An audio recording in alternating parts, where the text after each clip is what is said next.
Um simples toque no interruptor traz luz, calor e energia. Mas capturar a força de um rio, controlar uma reação nuclear ou transformar a luz do sol em eletricidade não é nada fácil.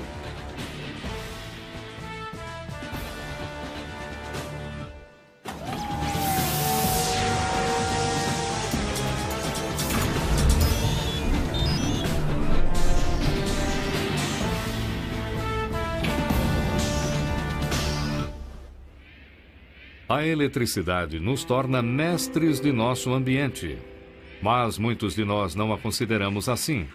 Sem ela, teríamos uma noção de como era a vida há mais de 150 anos, antes da energia transformar nossa sociedade e nossas vidas. Na metade do século XIX, um dia de trabalho era exatamente assim. O trabalho durava enquanto houvesse a luz do sol. O serviço era árduo e manual, na maioria das vezes sem ajuda de máquinas. A chegada da noite significava toque de recolher, longe dos perigos da escuridão penetrante. Nos próximos 150 anos, viveríamos em um mundo que nos dominaria e que se transformaria nisto. Um ambiente eletrificado que supre todas as nossas necessidades. Controlamos nosso clima, processamos informação e cuidamos da saúde com a energia que cruza centenas de quilômetros em redes de transmissão interligadas que percorrem todo o país. A corrente elétrica, o fluxo de elétrons carregados, influencia o modo como vivemos, ainda que a maioria de nós entenda pouco sobre seu funcionamento. Em 600 a.C., os gregos foram os primeiros a descobrir que a eletricidade estática podia ser gerada através do atrito do âmbar. Mas foi no século XVIII que Benjamin Franklin formulou a teoria de que a corrente elétrica poderia ser composta por partículas. Aproveitando esse fluxo de elétrons, inventores e donos de indústrias mais de um século depois criaram uma base para o que se tornaria o colosso da geração de eletricidade, a usina de energia moderna. Pode ser uma fornalha que, após iniciada, consome uma quantidade imensa de carvão sem interrupção por anos. Ou uma usina nuclear, impropriamente localizada à beira do Oceano Pacífico. Uma usina que sozinha produz 20% da energia do sul da Califórnia. Ou então algo simples assim. Uma casa que gera mais energia do que consome e devolve o excedente à rede elétrica para uso público. Um novo modelo para o futuro das usinas de energia. Mas seja qual for o aspecto das usinas modernas, as bases de seu projeto e a integração na vida comercial e doméstica foram moldados há mais de 100 anos em um conflito entre dois gigantes da indústria e da invenção, Thomas Edison e George Westinghouse. O resultado da competição entre esses dois homens ditou a forma como a eletricidade seria gerada e transmitida. Mas a primeira batalha foi para levar iluminação às cidades dos Estados Unidos. Os primeiros sistemas de iluminação a gás das casas podiam ser perigosos. Não tinham válvula de fechamento, então, se a lâmpada saísse, o gás continuava se acumulando na casa, o que resultava em explosões. Em 1879, Thomas Edison inventou a primeira lâmpada incandescente para comercialização, com um filamento de alta resistência que brilhava quando aquecido por uma corrente baixa. Em seguida, projetou um sistema de distribuição completo de luz e energia. Em 4 de setembro de 1882, após atrasos e gastos excedentes, Edison abriu a primeira concessionária de energia, a Pearl Street Station, no coração do centro financeiro de Manhattan. Edison sabia que seu produto seria caro e que precisava atingir muitos clientes. Edison colocou a Pearl Street Station em Nova York, em 1882, para demonstrar que a tecnologia elétrica podia ser usada em larga escala. Não para apenas um consumidor, como grandes mansões e fábricas antigas, mas muitos consumidores. A escolha em usar tecnologia de corrente contínua na Pearl Street limitou o alcance de sua usina. A maior desvantagem em usar corrente contínua, como nas usinas na época, era que não se podia transmitir energia para muito longe sem perder uma grande quantidade da corrente. Então precisava de uma usina de energia a cada 1,5 km por toda a cidade. O principal concorrente de Edison, George Westinghouse, previu que o futuro da eletricidade seria a transmissão em longa distância. Westinghouse colocou sua empresa, Westinghouse Electric, para trabalhar no aperfeiçoamento de um sistema de corrente alternada que corre em ondas reversas que se propagam mais facilmente e com menos resistência nos fios de transmissão. O lado bom da corrente alternada é que podemos gerar energia em alta voltagem e depois diminuir para qualquer voltagem necessária. Então podemos baixar até uma voltagem muito pequena, como a que alguém precisaria na iluminação de uma casa. Ou diminuir até uma voltagem um pouco mais alta que é utilizada em empresas ou indústrias. George Westinghouse adquiriu várias patentes importantes de correntes alternadas de Nikola Tesla, um inventor sérvio. Westinghouse reconheceu a genialidade de Tesla e trouxe o inventor para Pittsburgh para trabalhar com ele. Juntos formularam os componentes necessários para o sucesso da corrente alternada. Em 1887, George Westinghouse inventou uma medida para a corrente alternada. Ele imaginava que se fosse disponibilizar a corrente alternada comercialmente, teria que ter uma maneira de mensurar o que seria vendido aos clientes. A busca incessante de Westinghouse pela tecnologia de corrente alternada o colocou em conflito com Edison. Foi uma batalha de gigantes da tecnologia e da indústria. Thomas Edison contra George Westinghouse. Foi chamada de Batalha das Correntes. E foi essencial para que a tecnologia vencedora dominasse a indústria em um futuro que estava próximo. Com tanta coisa em jogo, não foi surpresa que a Batalha das Correntes tivesse um lado amargo. Edison convenceu as autoridades de Nova York a usarem o produto de seu concorrente, a corrente alternada, para executar homens condenados na prisão de Sing Sing. Eu acho que o golpe mais baixo tenha sido quando estavam procurando uma palavra para descrever isso. Hoje dizemos que uma pessoa é eletrocutada, mas na época não tinham uma definição. Thomas Edison sugeriu que usassem a palavra Westinghouseada, que o condenado fosse Westinghouseado, e obviamente isso incomodou muito George Westinghouse. Mas Westinghouse se concentrou nas indústrias e deixou os gracejos da opinião pública para o seu adversário.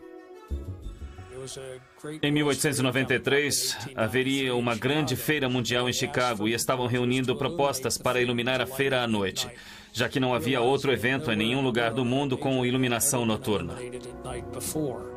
Westinghouse pediu $500 mil, metade do valor exigido por Edison, e conseguiu o contrato. Ele aproveitou a oportunidade para promover seu produto. Ele instalou uma usina de energia de corrente alternada completa que ficou exposta para todos verem. Tinha um quadro de distribuição de corrente alternada, o Westinghouse gigante, e o mais impressionante era que havia somente um operador. Um operador podia controlar todo o equipamento elétrico na Feira Mundial de 1893. 67 milhões de americanos e estrangeiros visitaram a Feira Mundial de Chicago de 1893. Tesla e Westinghouse queriam sair da feira com a boa ideia de quem ganharia a Batalha das Correntes. Tanto George Westinghouse quanto Nikola Tesla perceberam que era uma oportunidade de exibir o potencial da corrente alternada.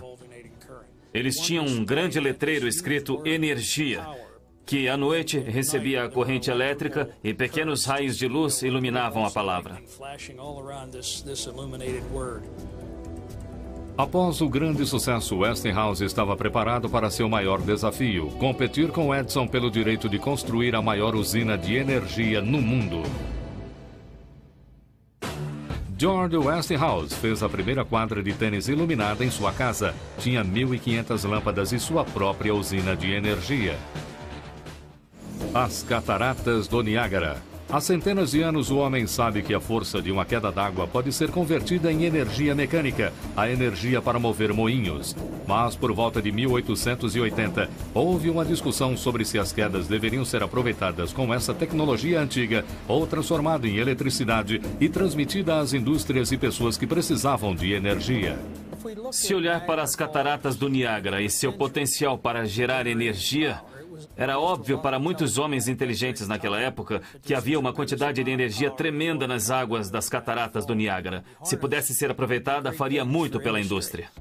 A Comissão Internacional do Niágara solicitou projetos dos principais engenheiros para fazer uma usina que pudesse transmitir eletricidade para as fábricas na cidade próxima de Buffalo. Foi uma grande oportunidade para o sistema de corrente alternada de George Westinghouse.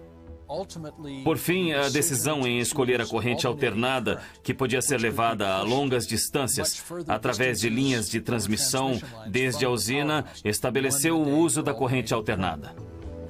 Entre 1892 e 1895, foi construído o túnel que desviaria a força do rio Niágara para as turbinas da usina. No verão de 1894, guindastes elétricos levaram as turbinas de 29 toneladas, as maiores construídas até então, até os fossos. As turbinas eram como lâminas de moinhos de vento, ativadas pela força das águas do Niágara. Quando a usina ficou pronta, a água fluiu para as baías e entrou em grandes canos verticais, com cerca de 2 metros de diâmetro, para mover as turbinas, que por sua vez giram rotores debaixo dos geradores. Dentro do gerador, um ímã gira criando um campo magnético que induz a carga elétrica para uma caixa com espirais de cobre. E assim, a eletricidade é produzida. Em 1896, a usina do Niágara começou a transmitir energia por 27 quilômetros até Buffalo, em Nova York. Mas foi só em 1901, na Exposição Pan-Americana da Feira de Buffalo, que o público presenciou uma amostra em grande escala das maravilhas da transmissão elétrica a longas distâncias. Para transmitir eletricidade à distância, os transformadores nas usinas aumentaram as cargas para 11.000 volts, 4 vezes a voltagem de uma usina de 1891 que Westinghouse havia construído. Dentro de um transformador, a carga elétrica passava por uma bobina, induzindo uma carga maior ou menor em uma bobina separada. A voltagem se multiplicava do número de voltas da bobina primária para o número de voltas da bobina secundária. O que os engenheiros da Westinghouse entendiam claramente era que as grandes usinas de energia, que podiam produzir grandes quantidades de eletricidade e servir muitas pessoas em uma grande área, precisavam usar transformadores para aumentar a pressão da eletricidade, para ser capaz de levá-la a longas distâncias. A usina do Niágara não serviu apenas como um projeto técnico, mas também como um modelo econômico que seria duplicado muitas vezes no século seguinte. Se construísse, seria usada. Neste caso, a indústria pesada se voltaria para essa fonte de energia confiável e barata. Havia um sujeito em Pittsburgh chamado Hall, que tinha um dos primeiros processos para a produção de alumínio usando eletricidade. Ele mudou sua empresa de Pittsburgh para as cataratas do Niágara, quando a energia se tornou disponível. Essa companhia continuou e mudou o nome para a Companhia de Alumínio da América, que hoje é a maior empresa de alumínio do mundo. Logo ficou claro que enquanto a eletricidade fluísse da usina do Niágara, a corrente alternada continuaria forte.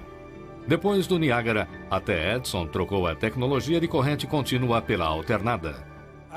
Eu acho que seria justo chamar George Westinghouse de o pai das usinas de energia modernas. Ele foi o catalisador, foi a pessoa que teve o compromisso por 10 anos de juntar os recursos para tornar a corrente alternada bem-sucedida. Nas décadas seguintes, melhorias na engenharia elétrica das turbinas, geradores e transformadores levariam o homem a sonhar com uma fonte de energia movida a água maior e melhor. Este sonho se realizou na represa de Hoover, 40 anos depois da eletricidade fluir pela primeira vez no Niágara. Com 221 metros de altura, pesando 6,5 milhões de toneladas e formando um lago de 241 quilômetros, Hoover representou um grande aumento em comparação com o Niágara e ainda é uma das maiores represas do mundo. A voltagem de transmissão de Hoover com 287 mil volts demonstra o salto que houve na engenharia. Muitas pessoas comparam a represa de Hoover com as primeiras instalações das cataratas do Niágara. A diferença entre o Niágara do começo de 1890 e a represa de Hoover do meio dos anos 30 é a melhoria na tecnologia durante esse tempo. Geradores maiores e muito mais eficientes. E mais importante, sistemas de transmissão de alta voltagem ou alta pressão. A energia chegava a 27 quilômetros de distância das cataratas do Niágara no começo de 1890. Em 1936 e 37, a energia que saía da represa de Hoover chegava a 400 quilômetros, até o sul da Califórnia. Nas décadas entre Niágara e Hoover, empresas de energia privadas prosperaram nos Estados Unidos. Não levou muito tempo para os donos das empresas perceberem que a consolidação era o único modo de lucrar numa indústria que exigia muito investimento em infraestrutura. Tom MacArthur era o procurador-geral de Nova Jersey. Sua ideia, bastante original para a época, era traçar uma linha entre Nova York e a Filadélfia e comprar todas as empresas municipais de luz, gás e tração que existiam entre esses dois pontos. E com isso, ele foi capaz de gerar a massa crítica necessária para sair e começar a financiar a grande infraestrutura que seria necessária para construir o sistema elétrico. Foi também um grande passo para o crescimento da rede de transmissão. Maior número de usuários significava uma receita maior, e ampliar o serviço poderia bancar as despesas das linhas de transmissão, ligando várias usinas numa rede regional. Este sistema originou a rede de transmissão de energia interestadual, que hoje cobre milhares de quilômetros quadrados. Com a melhora na tecnologia de transformadores de voltagens mais altas, a eletricidade poderia ser enviada cada vez mais longe. Até 1903, a tecnologia era de mais de 100 mil volts, o que significava que a eletricidade podia ser levada a uns 240 quilômetros.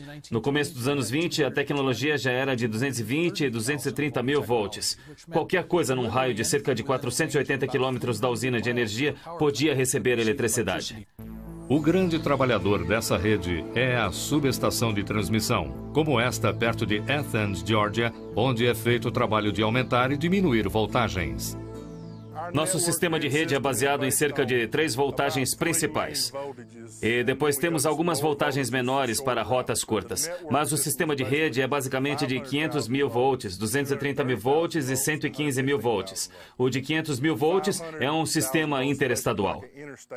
Ele viaja de estado para estado e há cerca de 5, 6 vias principais pelo estado.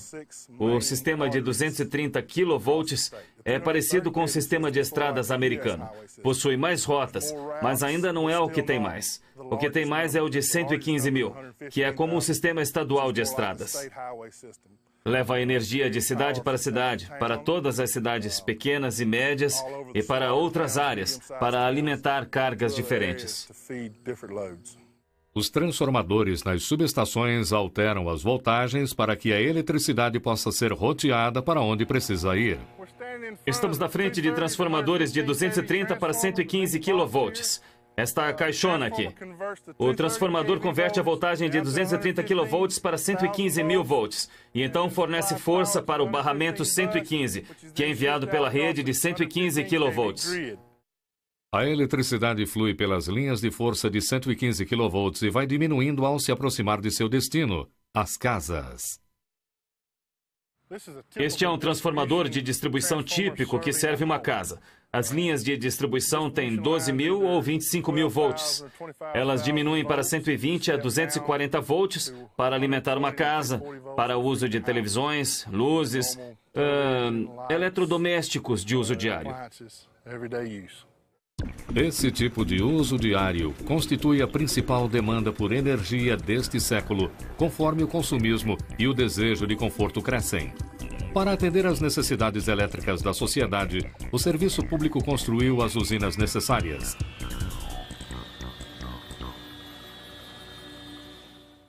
Em 1984, o Brasil construiu a maior usina hidrelétrica do mundo, que fornece tanta energia quanto 13 reatores nucleares. Em 2.000 acres, no condado de Barstow, na Geórgia, fica a segunda maior usina de carvão dos Estados Unidos, a usina Bowen. Dirigida e operada pela Georgia Power, suas instalações produzem em 15 segundos toda a eletricidade que uma casa usa em um ano.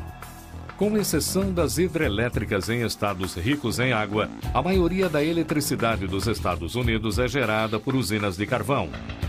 Em seu apogeu, o carvão era tão abundante quanto as preocupações ambientais eram escassas. Os investimentos eram grandes e as usinas de carvão ficaram maiores e mais eficientes.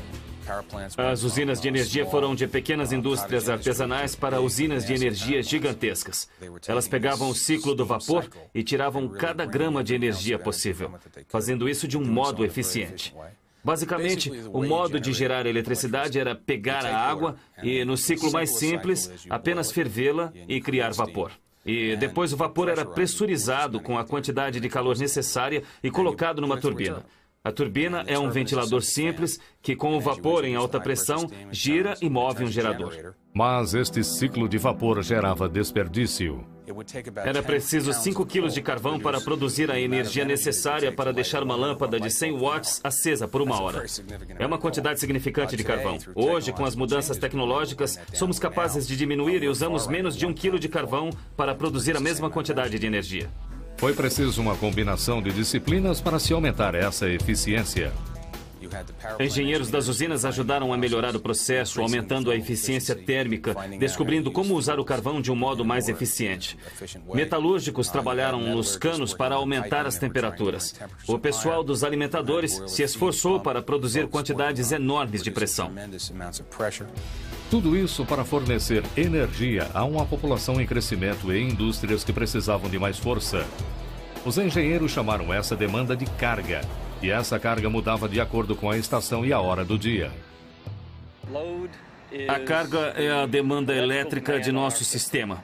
Se você ligar uma lâmpada, isto gera uma carga para nosso sistema. Gera uma demanda para o uso da eletricidade. O uso de energia sobe drasticamente durante o dia, especialmente hoje em dia com o ar-condicionado. Então temos uma carga baixa às 8 da manhã. Ela cresce bastante no período da manhã. Depois, por volta das 3 da tarde, o ar-condicionado de todos fica no máximo. A indústria trabalha pesado e esse é o pico máximo de carga. Para servir esse ciclo de energia, o serviço público precisa de 3 tipos de usinas. Temos a carga base, que é uma carga de 24 horas. E essa usina funciona o tempo todo. Há a carga intermediária, que é uma usina com ciclos. Ela abre de manhã e fecha à noite. E também há as instalações de pico, que funcionam algumas horas por dia. E precisa de 3 tipos diferentes de máquinas para cuidar dessas cargas. A usina Bowen é o que chamamos de usina de energia de carga base. Ela opera com grande economia e funciona muito bem todos os dias, 24 horas por dia. São necessários 4 carregamentos de trem de 9.000 toneladas de carvão sulfúrico que chegam de Kentucky todos os dias para suprir a usina. O carvão é pulverizado até a consistência de talco, antes de ser soprado nas grelhas para ser queimado e aquecer a água. É transformado em vapor, que tem uma temperatura de 540 graus e uma pressão de 245 quilos por centímetro quadrado. Esse vapor é levado a uma turbina. Ele gira uma turbina. A turbina é presa a um gerador. A turbina e o gerador giram a 3.600 rotações por minuto. Isso gera a eletricidade que colocamos nas linhas de transmissão. Após fazer seu trabalho na turbina, o vapor entra no condensador, onde fluem mais de 36.000 tubos de cobre contendo água do rio Etowah, que fica próximo. A água do rio absorve o calor, condensando o vapor de volta à água para ser reutilizado na grelha. A água quente no rio é então esfriada em torres de esfriamento de 120 metros. Cada torre esfria mais de 1 milhão de litros de água por minuto. Não é uma surpresa que não haja mais comunidades capazes de abrigar uma usina na escala de Bowen com suas torres gigantes de 300 metros. Por isso, empresas de serviço como a Georgia Power desenvolveram instalações de pico com números menores em termos de uso da terra e de impacto ambiental.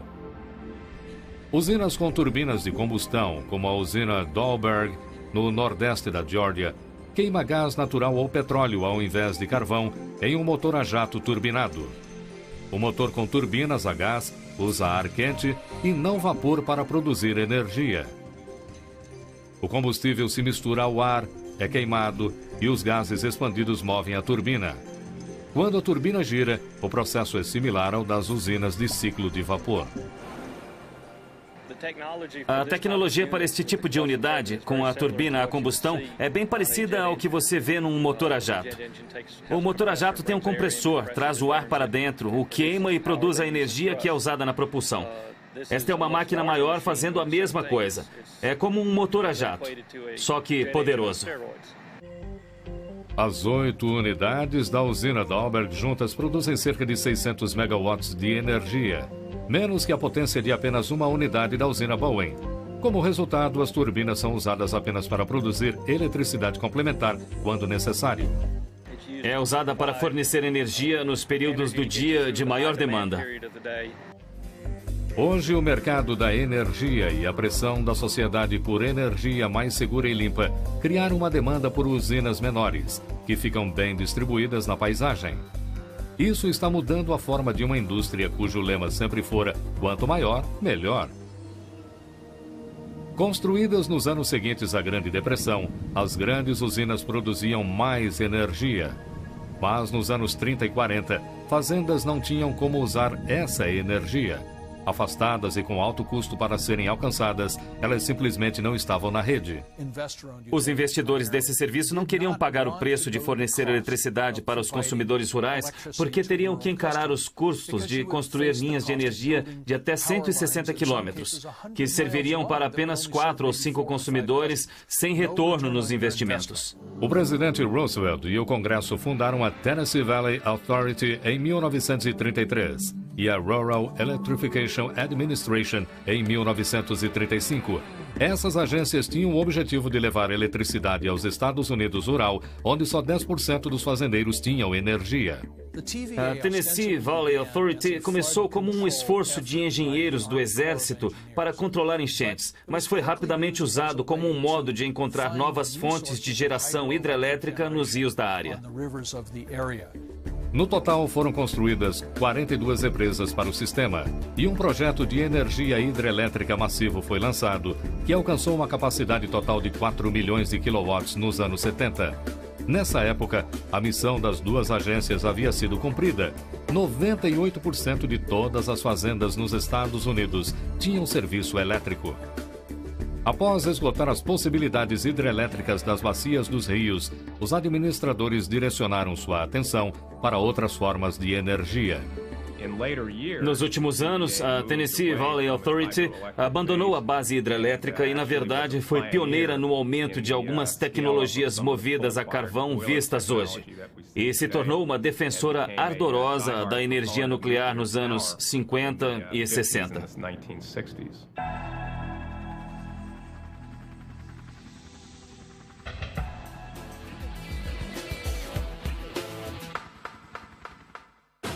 Os Estados Unidos possuem 5% da população mundial, porém consomem 25% do suprimento de energia. Em 1942, Enrico Fermi criou a primeira reação nuclear autossustentável em um laboratório escondido atrás do campo de futebol na Universidade de Chicago. E com isso deu início à era atômica. Numa bomba atômica, uma quantidade suficiente de plutônio para armas é implodida por uma carga de TNT, iniciando uma reação em cadeia, a explosão por fissão. A fissão é o processo em que elementos naturais, que são radioativos na natureza, como o urânio, são bombardeados com nêutrons. E com os nêutrons, eles se dividem em outros elementos. E quando se dividem em outros elementos, liberam energia. Felizmente, nem todas as reações nucleares acabam em devastação. Foi a época de paz gerada pela energia atômica que incentivou a indústria da energia nuclear.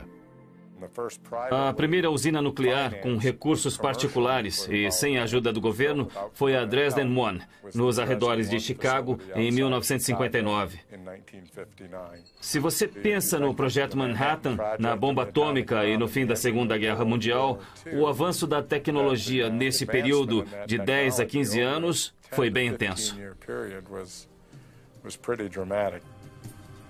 Hoje, mais de 100 usinas nucleares funcionam nos Estados Unidos, fornecendo 20% da necessidade de energia do país.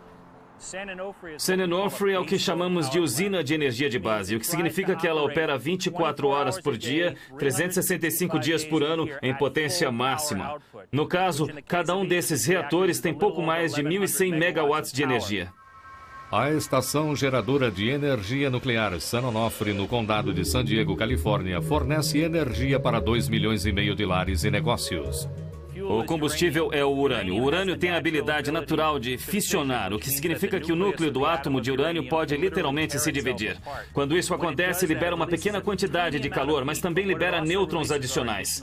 Dentro de uma pelota de urânio, há bilhões e bilhões de átomos. Então, logo conseguimos uma reação em cadeia no urânio. E quando se tem bilhões de átomos liberando um pouco de calor, isso se torna uma grande quantidade de calor. Esse calor é liberado dentro do reator nuclear que fica sob um domo de contenção. As paredes têm 11 centímetros de concreto e ferro, e em teoria suportam qualquer desastre, produzido pelo homem ou natural, como terremotos. Nesse teste de força, a parede resistiu ao impacto direto de um jato F-4 Phantom. O reator e seu sistema de circulação são preenchidos com água, o que submerge o núcleo do combustível. Se você colocar um termômetro no núcleo, no próprio centro de abastecimento, ficaria em mais de 320 graus. Como a água circula pelo urânio quente, a água fica quente, sai pelo outro lado e entra em dois dispositivos grandes, os geradores de vapor. O vapor movimenta a turbina mecânica, fazendo-a girar a 1.800 rotações por minuto. Isso torna um gerador elétrico. E os elétrons são direcionados para os fios, fazendo a eletricidade gerar energia para abastecer lares e negócios. As turbinas e os geradores, juntos, pesam 800 toneladas. O equivalente a 800 carros compactos. Mas, apesar dessa grande dimensão, efetuam um processo básico. Quando a água radioativa dos reatores flui para os geradores de vapor num sistema fechado, ela aquece a água limpa num segundo sistema fechado antes de retornar ao reator. O vapor limpo movimenta a turbina e é então esfriado pela água do oceano antes de retornar ao gerador de vapor, onde novamente é transformada em vapor. Aqui atrás de mim está o Oceano Pacífico e cerca de 975 metros além da praia temos um cano de 4 metros de diâmetro que fica no oceano. E quando ligamos a bomba da água, puxamos cerca de 1,6 milhões de litros de água por minuto. As bombas são movidas por motores de 4.000 cavalos, o equivalente a 6 carros de corrida NASCAR em velocidade máxima. Cada bombeada é capaz de secar uma piscina olímpica em 15 segundos. Se por alguma razão os engenheiros precisarem parar uma reação nuclear, podem fazer isso inserindo um conjunto de alavancas no centro. As alavancas absorvem os nêutrons da divisão dos átomos, que movem a reação em cadeia paralisando-a. Mas o aspecto surpreendente dessa usina é que até um limite alto funciona sem parar. Ela pode funcionar por 2 anos sem precisar de abastecimento em potência total. A unidade número 2 de San Onofre já operou por cerca de 530 dias consecutivos. Se fosse uma usina de gás natural, de petróleo ou de carvão, precisaria de abastecimento constante de combustível trazido por trens ou dutos. Do lado de fora, transformadores aumentam 22.000 volts de eletricidade para 220.000 volts, direcionando essa carga para transmissão em todo o sul da Califórnia.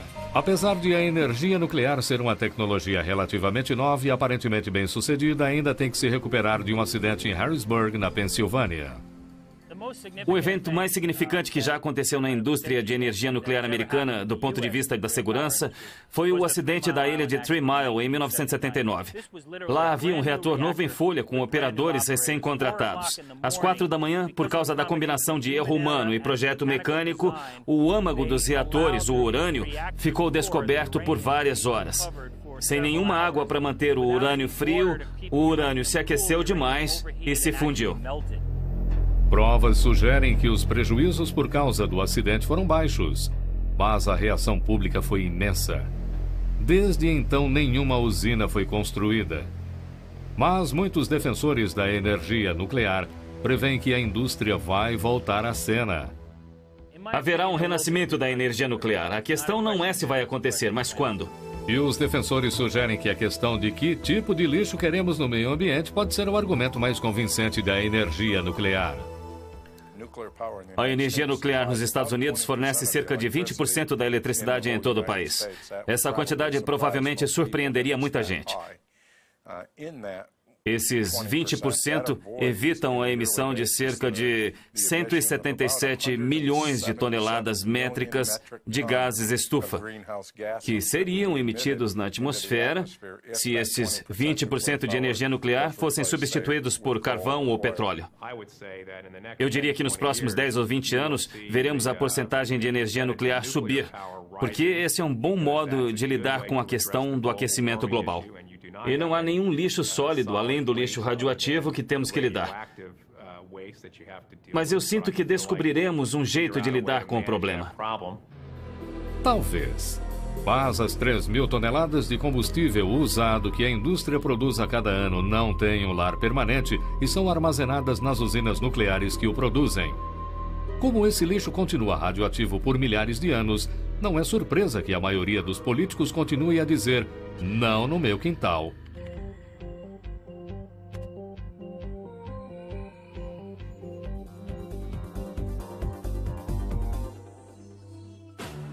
Todas as substâncias naturais contêm material radioativo. De fato, a cerveja contém 13 vezes mais radioatividade que a água de esfriamento liberada de uma usina de energia nuclear.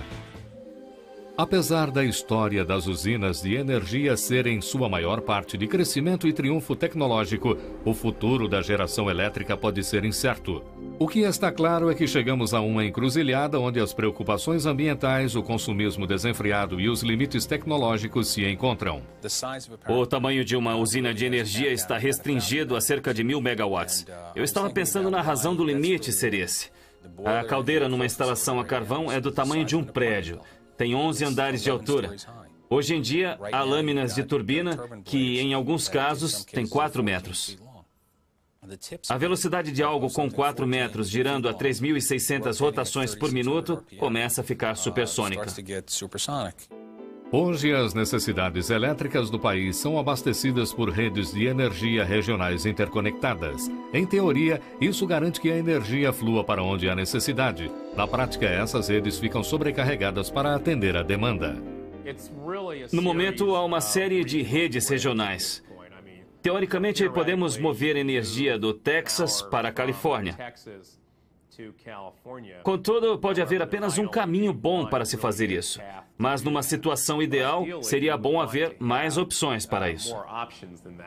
A falta de opções para rotear a eletricidade fica ainda mais complicada pela alta demanda durante o verão e começa a causar falta de energia. É uma questão de geração, é uma questão de não haver quilowatts suficientes no sistema. E é ocasionada por grandes falhas nas instalações ou mesmo pequenos problemas que a tiram do ar por várias horas. O outro lado da moeda da geração de energia insuficiente é uma falta de interesse generalizado em conservação de energia. Hoje eu vejo menos ênfase e cuidado sobre a eficiência de energia do que nunca.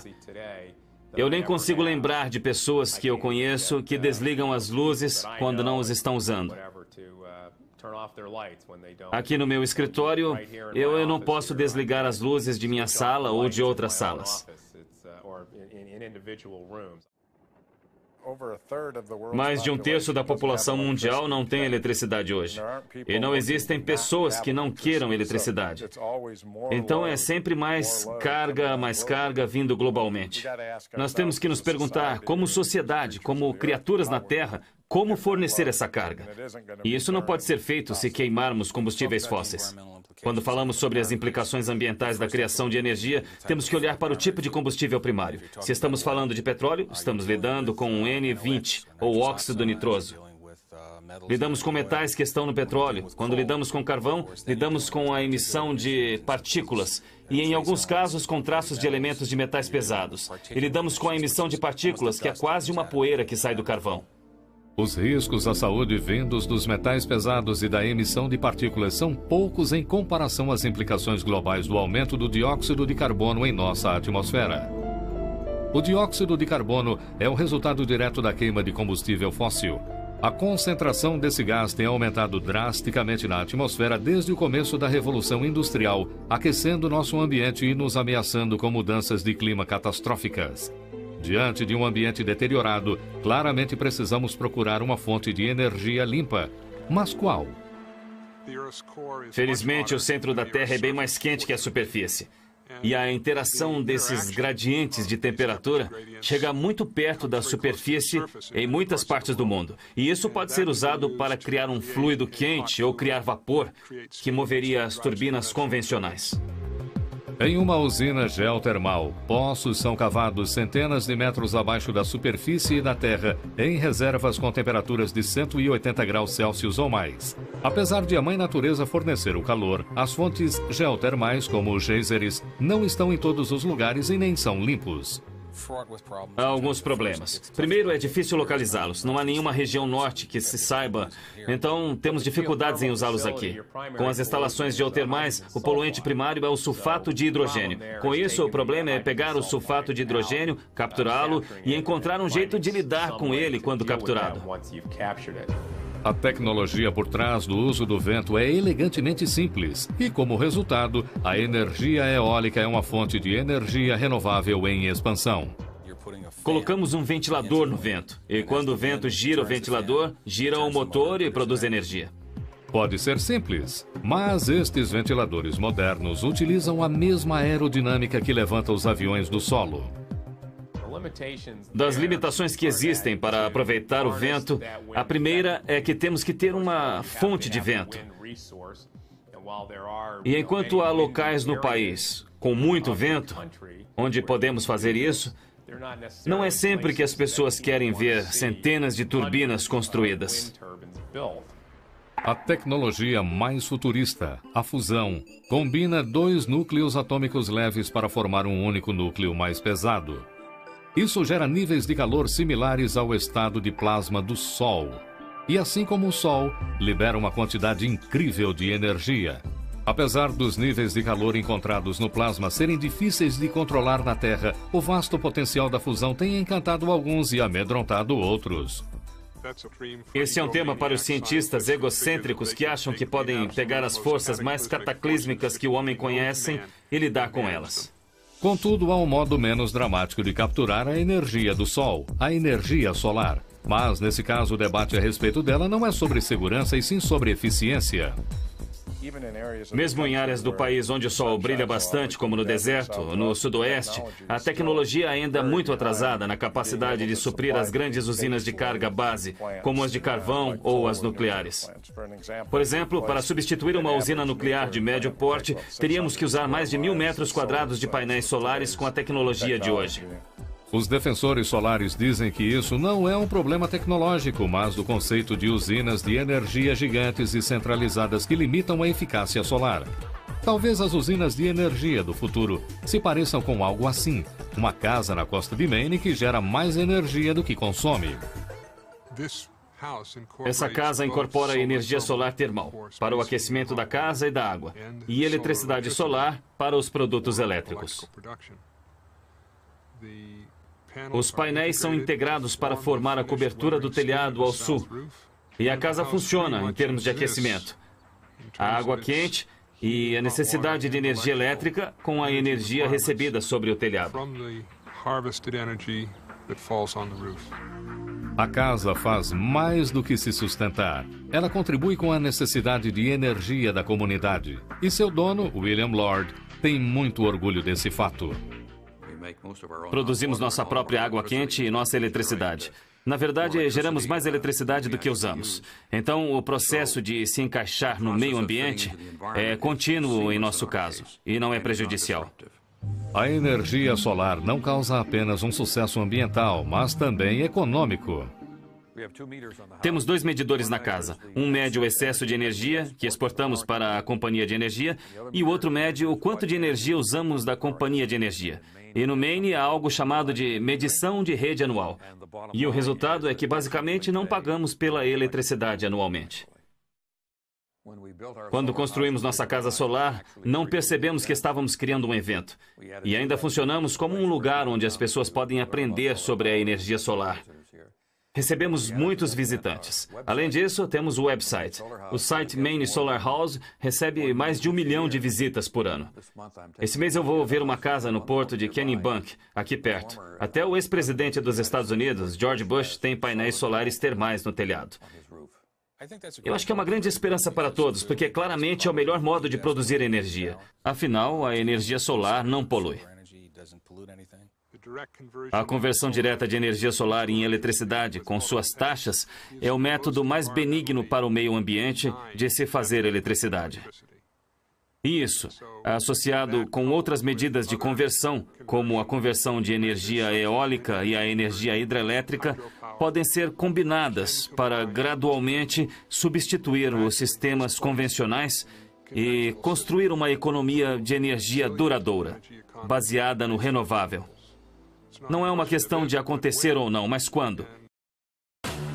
Versão brasileira, etc. Filmes, São Paulo.